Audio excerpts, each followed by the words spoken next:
வணக்கம். கற்போம் மருங்கள் சேனலில் இன்றைக்கி நாம் பார்க்க போகிற தலைப்பு புறப்பொருள் வெண்பா மாலையில் பொதுவியல் திணையில் இரண்டாவதாக இருக்க சிறப்பில் பொதுவியல் பாலை பார்க்க போகிறோம். இதில் மொத்தம் 11 துறைகள் இருக்குது. அதற்கான விளக்கம் இப்போ பார்க்கலாம். பொதுவியல் அப்படின்னா என்னன்னு தெரியும். 9 திணைக்கும் பொதுவானதாக என்னது பொதுவியல் அப்படின்னு நேற்று பார்த்தோம்.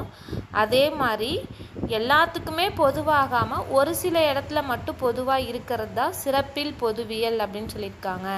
இப்போ 9 திணைக்கும் பொதுவாக வந்துச்சுன்னா அது பொதுவியல் திணை. அது நேற்று பார்த்தோம் பொதுவியல் பாலை.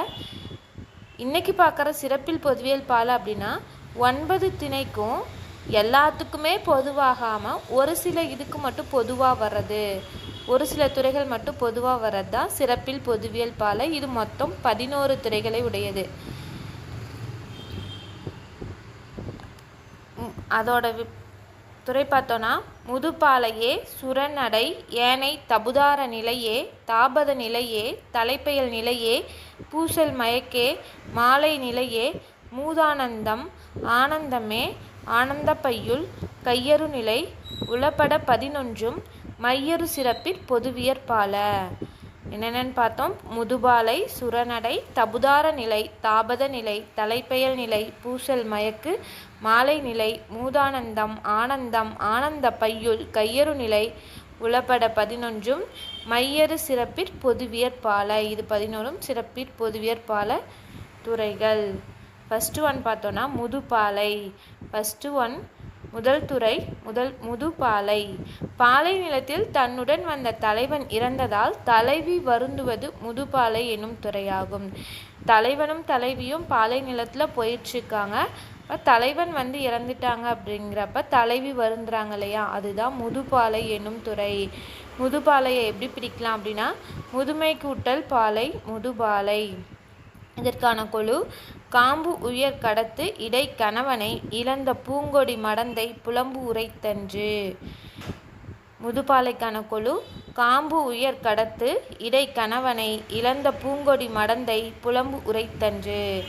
இரண்டாவது துறை சுரநடை. காட்டில் மனைவியை இழந்து கணவன் வருந்துவது சுரநடை எனும் துறையாகும். சுரம்னா என்ன? காடு, காட்டில் வருந்துறது. அதே பாலை நிலத்தில் வருந்துறது முதுபாலை. தலைவனை தலைவி விட்டு வருந்துறது முதுபாலை. சுரநடை அப்படிங்கிறது காட்டில் மனைவியை இழந்த கணவன் வருந்துறது சுரநடை எனும் துறை. சுரம்னா காடு, நடைனா நடத்தல். சுரநடைக்கான குழு முது அரில் நிவந்த முதுகலை ஆரிடை காதலி இழந்த கணவன் நிலை உரைத்தன்று. மூது அரில் நிவந்த முதுகலை ஆரிடை காதலி இழந்த கணவன் நிலை உரைத்தன்று. மூன்றாவது துறை தபுதார நிலை. மனைவியை இழந்த கணவன் வருத்தத்துடன் தனியே வாழ்வது தபுதார நிலை எனும் துறையாகும். தாரம்னா என்ன? மனைவி. அப்போ மனைவியை இழந்த கணவன் வருந்துறதுக்கு தான் தபுதார நிலை அப்படின்னு சொல்லியிருக்காங்க. தபுனா இறத்தல், தாரம்னா மனைவி. இப்போ தபுதார நிலை அப்படின்னா மனைவியை இழத்தல். மனைவியை இழந்த கணவன் வருந்துறது தபுதார நிலை. இதற்கான குழு புனையிலை இழந்த பின் புலம்பொடு வைகி மனை அகத்து உறையும் மைந்த நிலை உரைத்தன்று. புனையிலை இழந்த பின் புலம்பொடு வைகி மனையகத்து உறையும் மைந்த நிலை உரைத்தன்று. நான்காவது துறை தாபத நிலை. தாபதம்னா கணவனை இழந்த பெண் கைமை நோன்பினை மேற்கொள்ளுதல். கணவனை இழந்த பெண் கைமை நோன்பினை மேற்கொள்வது தாபத நிலை. தாபதம் அப்படின்னா நோன்பிருத்தல். இதற்கான கொழு குருந்து அலர் கன்னி கொழுநன் மாய்ந்து என கருந்தடங்கண்ணி கைமை கூறின்று. குருந்து அலர் கன்னி கொழுநன் மாய்ந்து என கருந்தடங்கண்ணி கைமை கூறின்று. ஐந்தாவது துறை தலைப்பெயல் நிலை. குழந்தையை பெற்றெடுத்த பெண் இறந்து பட்டதை கூறுவது தலைப்பெயல் நிலை எனும் துறையாகும். தலைப்பெயல் நிலை அப்படின்னா குழந்தையை பெற்றெடுத்த பெண் இறந்துட்டாங்க அப்படின்னா அது தலைப்பெயல் நிலை. தலைப்பெயல் அப்படிங்கிறது தன் கணவனோடு கூடியது. இதற்கான குழு இன்கதிர் முறுவல் பாலகன் என்னும் தன்கடன் இருத்ததாய் தபுநிலை உரைத்தன்று. இன்கதிர் முறுவல் பாலகன் எனும் தன்கடன் இருத்ததாய் தபுநிலை உரைத்தன்று. ஆறாவது துறை பூசல் மயக்கு.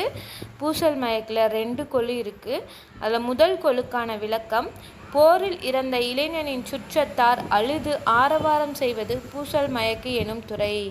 போரில் இறந்த இளைஞனோட சுற்றத்தார் அழுது ஆரவாரம் செய்வது தான் பூசல் மயக்கு. பூசல்னா பேரொளி, மயக்குனா கலக்கம். அதான் சத்தம் போட்டு ஆரவாரம் செய்கிறது. இதற்கான குழு பள்ளிதழ் மலைக்கண் பாலகன் மாய்ந்து என புள்ளிய பெருங்கிளை பூசல் கூறின்று. பள்ளிதழ் மலைக்கண் பாலகன் மாய்ந்து என புள்ளிய பெருங்கிளை பூசல் கூறின்று. பூசல் மயக்கு 2 என்னன்னா, மன்னன் இறந்ததற்கு வருந்துதலும் பூசல் மயக்கு. ஃபஸ்ட்டு இளைஞன் இறந்ததுக்கு வருந்துறது பூசல் மயக்கு 1. பூசல் மயக்கு 2வது துறையில் மன்னன் இறந்ததுக்கு வருந்துறாங்க. இதற்கான குழு வேந்தன் மாய்ந்து என வியலிடம் புலம்பினும் ஆய்ந்த புலவர் அதுவென மொழிப. இளைஞன் இறந்துட்டான் அப்படிங்கிறதுக்காக ஆரவாரம் பண்ணுறது பூசல் மயக்கு 1. அரசன் இறந்துட்டான் அப்படிங்கிறதுக்காக வருந்துறது பூசல் மயக்கு 2. அதற்கான குழு வேந்தன் மாய்ந்து என வியலிடம் புலம்பினும் ஆய்ந்த புலவர் அதுவென மொழிப. 8வது துறை மாலை நிலை. 8வது துறை மாலை நிலை. கணவனை இழந்ததால் உயிர்விட கருதிய மனைவி மாலை பொழுதில் தீப்புக நின்றது மாலை நிலை எனும் துறையாகும். கணவனை இழந்ததால் உயிர்விட கருதிய மனைவி மாலை பொழுதில் தீப்புக நின்றது மாலை நிலை எனும் துறையாகும். மாலை அப்படிங்கிறது மாலை பொழுது. கணவனை இழந்த மனைவி நோன்பு இருக்கிறது தாபத நிலைன்னு சொன்னோம். அந்த கணவனை இழந்த மனைவி தீப்புகிறாங்க எந்த நேரத்தில்னு பார்த்தோன்னா மாலை நேரத்தில். அதுக்கு தான் மாலை நிலை அப்படின்னு சொல்லியிருக்காங்க. இதற்கான குழு கதிர்வேல் கணவனோடு கனையெறி முழுக மதியேர் நுதலி மாலை நின்றன்று. கதிர்வேல் கணவனோடு கனையெறி முழுக மதியேர் நுதலி மாலை நின்றன்று. 8வது துறை மூதானந்தம் 1. மூதானந்தம் 1. மூதானந்தத்துலேயும் பார்த்தோன்னா 2 குழு இருக்குது. அதில் முதல் குழு என்னென்னா, இறந்த கணவனோடு சேர்ந்து உயிர் விட்ட தலைவியின் நிலையை கண்டோர் புகழ்வது மூதானந்தம் எனும் துறை. இப்போ கணவன் இறந்துட்டாங்க, அவங்க கூட சேர்ந்து தலைவியும் என்ன பண்ணுறாங்க, இறந்துட்டாங்க. அதை கண்டு அந்த தலைவியை புகழ்கிறது தான் மூதானந்தம் 1. முதுமை அப்படின்னா தொன்று தொட்டு பல பிறப்புகளிலும் கணவன் மனைவியாய் வாழ்ந்தல். ஆனந்தம்னா சாக்காடு. அதாவது கணவன் இறந்ததை பார்த்து தலைவியும் இருக்கிறது. இதற்கான குழு கயல் ஏற்கண்ணி கணவனோடு முடிய வியல் நெறி செல்வோர் வியந்து உரைத்தன்று. மூதானந்தம் 1க்கான குழு கயல் ஏற்கண்ணி கணவனோடு முடிய வியல் நெறி செல்வோர் வியந்து உரைத்தன்று. மூதானந்தம் 2க்கான விளக்கம்: தான் எண்ணியதை முடிக்காமல் வீரன் இறந்துபடுதலும் மூதானந்தமாகும். தான் ஒரு செயலை செய்யணும்னு நினைக்கிறாங்க, அதை முடிக்கங்காட்டி அவங்க இறந்துடுறாங்க. அதுதான் மூதானந்தம் 2. இதற்கான குழு கொடியான் கூர்ங்கனை குளிப்ப தன் தொழில் முடியான் அவிதலும் மூதானந்தம். கொடியான் கூர்ங்கனை குளிப்ப தன் தொழில் முடியான் அவிதலும் மூதானந்தம். ஆனந்தமும் 2 குழுக்கள் இருக்குது. அதில் முதல் குழுக்கான விளக்கம்: நிமித்தம் வேறுபட்டதால் தலைவன் நிலையை எண்ணி தலைவி நடுங்குவது ஆனந்தம் எனும் துறை. இப்போ தீ நிமித்தம் நடந்துருச்சு, ஒருத்தவங்க கிளம்பும்போது வெளியே ஒரு கெட்ட சகுனம் நடக்குதுன்னா அதை பார்த்து தன்னோட மனைவி வருந்துவாங்க இல்லையா, அதுதான் இங்கே அந்த மாதிரி ஒரு சகுனம் நடந்துருச்சு, அதை பார்த்து தலைவி நடுங்குவது ஆனந்தம் அப்படின்னு சொல்லியிருக்காங்க. இதற்கான குழு ஆடு அமை தோழி விரிச்சியும் சொகினமும் வேறுபட அஞ்சு விதுப்புற்று அன்று. ஆடு அமை தோழி விரிச்சியும் சொகினமும் வேறுபட அஞ்சு விதுப்புற்று அன்று. ஆனந்தம் 2வது குழுக்கான விளக்கம்: இறந்துபட்ட மறவனுக்காக வருந்துவதும் அத்துறையாகும். இப்போ தலைவன் வெளியே போகிறாங்க, அப்போ ஒரு கெட்ட சகுனம் நடந்துருச்சு, அதை நினச்சி தலைவி நடுங்கிறது ஆனந்தம் 1. ஆனந்தம் 2ல் இறந்துபட்ட மறவனுக்கு வந்து வருந்துறாங்க, அது ஆனந்தம் 2. இதற்கான கொழு தவ பெரிய வெஞ்சமன் குறுகும் அவர்க்கு இறங்கினும் அத்துறையாகும். தவ பெரிய வெஞ்சமன் குறுகும் அவர்க்கு இறங்கினும் அத்துறையாகும். 10வது துறை ஆனந்த பையுள். 10வது துறை ஆனந்த பையுள். போரில் இறந்த கணவனை எண்ணி மனைவி மிகவும் வருந்துவது ஆனந்த பையுள் எனும் துறையாகும். கணவன் வந்து போரில் இறந்துட்டாங்க, அதை நினச்சி மனைவி வருந்துறது, ரொம்ப வருந்துறது ஆனந்த பையுள் அப்படின்னு சொல்லியிருக்காங்க. ஆனந்தம்னா என்னென்னா சாக்காடு, பையுள்னா துன்பம். தன்னோட கணவன் இறந்ததை நினச்சி வருந்துறது ஆனந்த பையுள். இதற்கான கொழு விழுமம் கூற வேய்த்தோல் அறிவை கொழுநன் வீய குலைந்து உயங்கின்று. ஆனந்த பையுளுக்கான கொழு விழுமம் கூற வேய்த்தோல் அறிவை கொழுநன் வீய குலைந்து உயங்கின்று. 11வது துறை கையறு நிலை. 11வது துறை கையறு நிலை. இதுலையும் 2 கொழு இருக்கு. முதல் கொழுக்கான விளக்கம் தலைவனின் இறப்பை கண்டு சூழ்ந்திருந்தோரின் செயலற்ற நிலையினை கூறுவது கையறு நிலை. கையறு நிலை தலைவன் இறந்துட்டாங்க, பக்கத்தில் இருக்கவங்க எல்லாரும் என்ன பண்ணுறதுன்னு தெரியாமல் நிற்கிறாங்க, அதுதான் கையறு நிலை எனும் துறை.